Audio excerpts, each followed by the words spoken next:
And kung walang budget, walang project, wala din silang gagawin. At meron ding mga personnel na mawawalan ng trabaho kapag tinanggal yung budget para sa kanilang sweldo. Malaking bagay po sa OVP na nabalik yung budget or mababalik? Of course, yes. Kung mababalik siya, malaking bagay siya. Dahil hindi namin hihindian yung mga lalapit sa opisina namin para humingi ng tulong, particularly yung medical and burial assistance dahil yun talaga yung pinaka marami na mga requests na lumalapit sa Office of the Vice President. May commitment po ba ang Senate leadership na ibabalik yung kinabes na pondo ng OVP? Wala silang commitment, but sinabi nila pag-uusapan. So you're hoping yung 1.3 billion pesos or kahit a fraction of that lang po yung maibalik? Kung nandun kami sa House of Representatives na kung ano yung pleasure ng Congress, both House of Representatives and Senate, yun na yung masusunod. As I said, they have the power of the purse, so kami, susunod lang kami kung ano yung bibigyan ng budget. Pero kung ano man yung maiwan, kung meron mang maiwan, tutuloy pa rin kami sa kung ano yung ipagkasya namin na mga pwedeng serbisyo doon sa ibibigay na budget. If hindi mabalik, may mawawalan po ba ng trabaho sa OVP na? Yes, oo. Meron kasi kaming mga OVP personnel na yung charges nila, nakita namin na natanggal. Yung budget source nila natanggal. So meron talagang mga OVP personnel, particularly sa satellite offices na mawawalan ng trabaho. Marami-rami din yun. Pero How many are you looking at, ma'am? Approximate lang ito sa akin, 200 kasi hindi ko na maalala yung exact number. 200 contract of service personnel. So, karamihan sa mga satellite offices. Meron din dito dahil malaki din yung operations ng National Capital Region or Central Office that we call OVP dito sa NCR. So just in case, pwedeng i-close yung ibang satellite offices, ma'am, kung hindi may babalik yung budget. Yes, ma'am. The closure of satellite offices is a possibility depending on the budget that we get in the GAA. But how will it affect, ma'am? Anong ginagawa ng satellite offices? How will it affect kung may magkakaroon ng closure? How will it affect? Well, mahirapan kami. Kasi ngayon, napapabilis yung pagbaba namin ng aming mga projects dahil meron kaming satellite offices. Kumbaga, pagtapon namin ng funding doon sa kanila, merong opisina na sumasalo at gumagamit nung budget, nag-i-implement nung project. Pag nagsara yung satellite office, wala nang tao na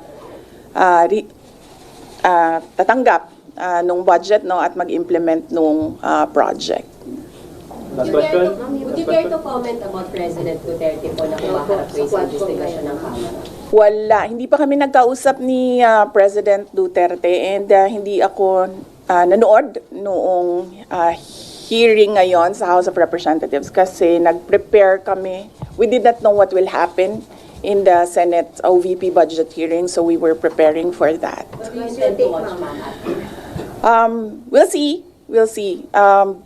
Maganda yung data ko. Ubus na ata yung data ko eh.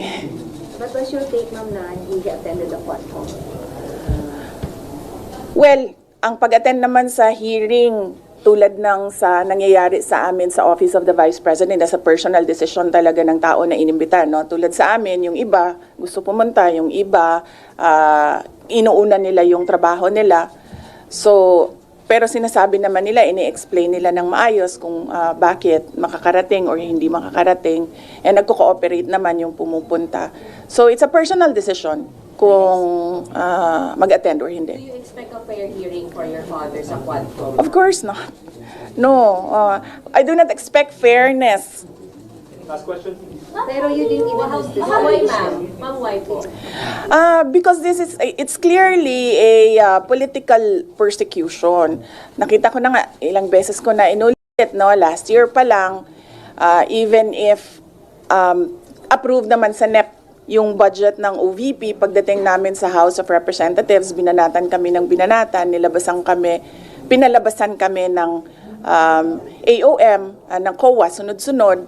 And then ngayon nakita natin yung budget hearing namin, yung mga tanong hindi naman related sa mga proposals namin ng mga projects, related siya sa confidential funds. So nandun pa rin yung storyline nila na attack sa confidential funds. And so yun nga, nakita naman natin na pag slash ng budget ng Office of the Vice President. At hindi lang yan, madaming naaapektuhan at madami ang mga tao na nakapalibot sa amin na hinaharas, pinapahirapan, mga ganon. But then again, sa akin, I'm a politician. That is okay with me. Kasama yan sa trabaho ko. Ang hindi ko lang gusto dito is nadadama yung mga ordinary employees, particularly ng Office of the Vice President and yung mga kaibigan. Pagdating naman kay President Duterte, this is, yung sa kanya naman is yung paghahabol sa kanya ng ICC, paghahabol sa kanya sa alleged EJ case nung administration niya. Bakit? Well, one would think siguro kapag hinahabol ka, meron silang gusto na mawala sa iyo. Do you worry about considering his age? Should you worry about the former president? Do I worry about the former president? I don't think na pupunta siya dyan kung sa tingin niya hindi niya kaya or mahina siya health-wise.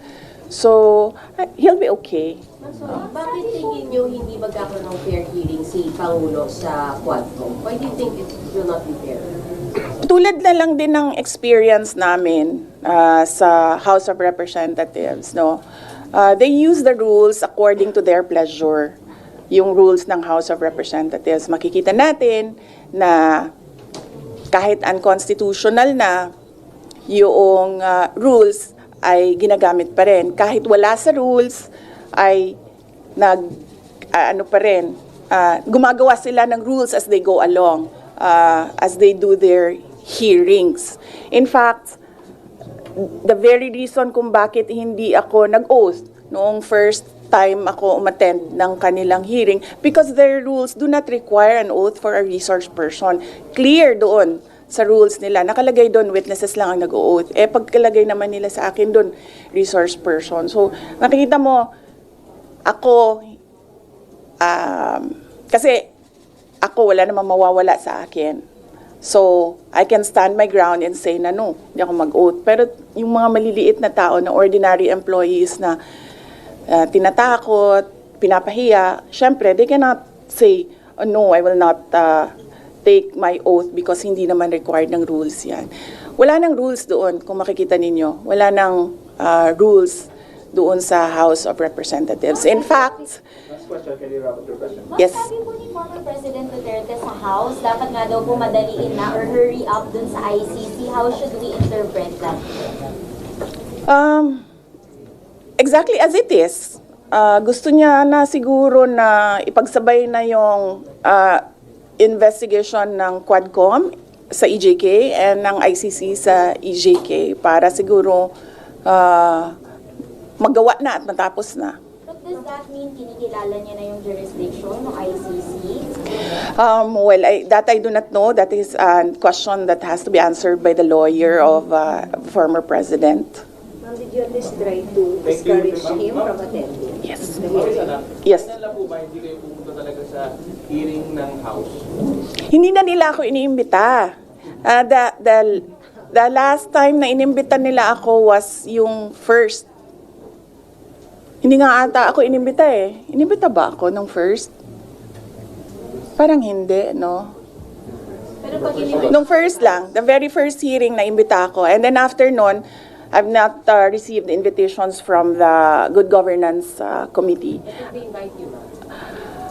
Well, depende. Kung ano na naman yung mga tanong nila. We've been asking them kung ano ba talaga yung legislation na kinakraft nila. And hanggang ngayon, wala naman silang sinasabi kung ano yung legislation in aid of legislation nila dyan. Okay, yes.